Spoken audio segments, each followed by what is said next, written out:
2025 का बिहार चुनाव। एक वोट की कीमत क्या है? सिर्फ एक गिनती या फिर उससे कहीं ज्यादा? आज हम यही समझने वाले हैं कि एक एक वोट में राज्य का भविष्य बदलने की कितनी ताकत छुपी है।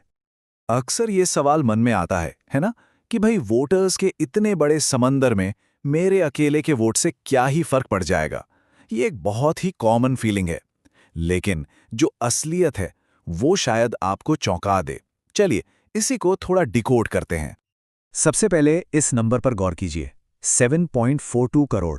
इतने रजिस्टर्ड वोटर्स हैं बिहार में। सोचिए, ये कोई छोटा मोटा नंबर नहीं है। ये एक बहुत बड़ी कलेक्टिव पावर है, एक सामूहिक शक्ति जो मिलकर बिहार की किस्मत का फैसला करने वाली है। और इस महाशक्ति का हर एक कण यानी हर एक वोट मायने रखता है। तो सवाल ये है कि जब कोई वोटर वोटिंग बूथ के अंदर जाता है तो वो असल में किस चीज का फैसला कर रहा होता है? क्या सिर्फ एक एमएलए या सीएम चुनने का? नहीं, बिल्कुल नहीं। ये उससे कहीं ज्यादा बड़ी बात है। ये एक बहुत बड़ी जिम्मेदारी सौंपने जैसा है। आइए देखते हैं कि दांव पर लगा क्या है। जरा इस आंकड़े को देखिए, करीब करीब 11 लाख करोड़ रुपए। ये है बिहार की अनुमानित जीएसडीपी, मतलब राज्य की कुल आर्थिक ताकत। हर एक वोट ये तय करने में मदद करता है कि इस इतने बड़े फाइनेंशियल इंजन का ड्राइवर कौन होगा, मतलब इसे चलाएगा कौन। ये वाकई एक बहुत बड़ी जिम्मेदारी है। और सिर्फ इतना ही नहीं, जो भी सरकार चुनी जाएगी वो सीधे सीधे लगभग 3 लाख करोड़ रुपए के स्टेट बजट को कंट्रोल करेगी। अब ये पैसा कहाँ जाएगा? आपकी गलियों की सड़कों से लेकर आपके परिवार के लिए अस्पतालों तक हर चीज पर इसका असर पड़ता है। तो हर वोट इन जरूरी फैसलों को एक दिशा देता है। तो ये चुनाव सिर्फ पार्टियों की लड़ाई नहीं है। असल में ये बिहार के भविष्य के लिए दो बिल्कुल अलग अलग रास्तों के बीच एक चुनाव है। वोटर्स के सामने दो अलग आर्थिक सोच, दो अलग इकोनॉमिक फिलॉसफी रखी गई हैं, जिनमें से उन्हें किसी एक को चुनना है। तो देखिए, एक तरफ है एनडीए का सक्षमीकरण मॉडल या इनेबलमेंट मॉडल। इसका फोकस किस पर है? प्राइवेट सेक्टर की ग्रोथ और एंटरप्रेन्योरशिप पर। वादा है 1 करोड़ रोजगार के मौके पैदा करने का। साथ ही लखपति दीदी जैसी स्कीम्स के जरिए महिलाओं को फाइनेंशियली इंडिपेंडेंट बनाने पर जोर है, मतलब वो साल का 1 लाख से ज्यादा कमा सकें। अब दूसरी तरफ है विपक्ष का गारंटी मॉडल। इसका फोकस है सुरक्षा और स्थिरता पर, जिसमें हर परिवार को एक सरकारी नौकरी की गारंटी का वादा है। तो ये एक तरह से ग्रोथ बनाम सिक्योरिटी के बीच का एक बड़ा चुनाव है। अब जब सामने ये दो बिल्कुल अलग विजन हैं, तो सवाल उठता है कि फैसला कौन करेगा? किसकी आवाज सबसे ज्यादा वजनदार साबित होगी? चलिए उन की वोटर ग्रुप्स पर एक नजर डालते हैं जो इस पूरे चुनाव का रुख पलट सकते हैं। इस बात पर जरा गौर कीजिए, बिहार की 58% आबादी 25 साल से कम उम्र की है। ये सिर्फ एक स्टैटिस्टिक नहीं है, ये एक तरह का पॉलिटिकल भूकंप है जो बस आने को है। इस पीढ़ी के लिए सबसे बड़ी प्राथमिकता क्या है? जाहिर है रोजगार, और उनका वोट पूरे पॉलिटिकल सीन को नए सिरे से लिख सकता है। और एक और दिलचस्प बात, बिहार में महिलाएं सिर्फ वोट नहीं डालती, वो पुरुषों से ज्यादा तादाद में वोट डालती हैं।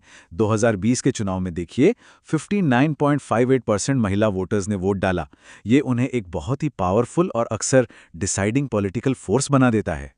अच्छा, इतना सब कुछ जानने के बाद भी अगर किसी के मन में ये शक है कि एक अकेले वोट से क्या होता है, तो चलिए इस मिथक को कुछ पक्के सबूतों के साथ हमेशा के लिए तोड़ते हैं। ये सोच बहुत जानी पहचानी है ना, कि मेरे अकेले के वोट से क्या ही बदल जाएगा। ऐसा लगता है जैसे इतने बड़े समंदर में एक बूंद डालने जैसा है। पर क्या ये वाकई सच है? हकीकत कुछ और ही है। बिहार का चुनावी इतिहास हमें बताता है कि यहाँ चुनाव अक्सर बहुत ही करीबी कांटे की टक्कर वाले होते हैं। हार और जीत का फैसला बस मुट्ठी भर वोटों से हो जाता है। एक उदाहरण देखते हैं, 2020 का अलीनगर विधानसभा क्षेत्र। यहां जीत का मार्जिन कितना था? सिर्फ 3101 वोट। बस जरा सोचिए, अगर इन चंद हजार लोगों ने कुछ और फैसला किया होता तो नतीजा बिल्कुल पलट सकता था। और ये कोई 1-2 सीटों की बात नहीं है। तारापुर में देखिए, जीत का अंतर था 7225 वोट। मतलब ये जो करीबी मुकाबले हैं, ये बिहार की पॉलिटिक्स में एक पैटर्न है, कोई इत्तेफाक नहीं। अब देखिए, सरकार बनाने का जादुई आंकड़ा है 122 सीटें, और दर्जनों सीटें ऐसे ही छोटे छोटे मार्जिन से तय होती हैं। इसका मतलब क्या हुआ? इसका मतलब ये हुआ कि कुछ 100 वोटों का झुकाव भी ये तय कर सकता है कि अगले 5 साल बिहार पर राज कौन करेगा। हर एक वोट उस झुकाव का हिस्सा बन सकता है।